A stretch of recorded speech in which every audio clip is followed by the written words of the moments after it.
आज मैं बताना चाहती हूँ हरे चारे की बुआई किस महीने में आप सब कर सकते हैं। हरे चारे की बुआई जैसे मार्च अप्रैल महीने में कर सकते हैं। मार्च अप्रैल महीने में गेहूं की कटाई होती है। कटाई होने के बाद आप सब हरे चारे की बुआई कर सकते हैं। गेहूं कटाई के बाद उसमें देसी खाद डाला जाता है। देसी खाद डालने के बाद उसकी सिंचाई होती है। सिंचाई होने के बाद जब खेत में नमी कम हो जाता है, जैसे खेत पक जाता है, उसके बाद उसमें जुताई होती है। जुताई होने के बाद जैसे जिसके पास देसी खाद नहीं रहती है वो डाई डाल के भी बुआई करते हैं।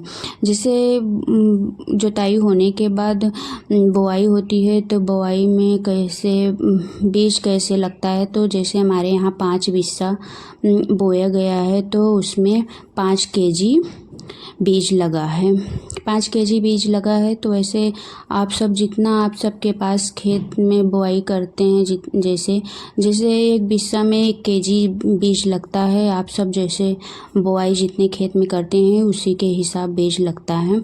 जैसे गर्मियों के मौसम की खेती है तो गर्मियों में सिंचाई की फसल होने के कारण सिंचाई का समय पर ध्यान देना बहुत महत्वपूर्ण है।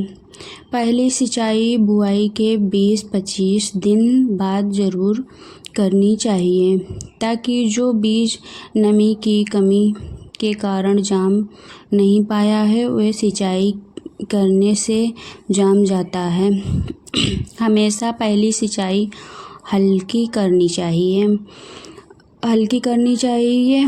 दूसरी एवं तीसरी सिंचाई 15 दिन के अंतराल पर करनी चाहिए।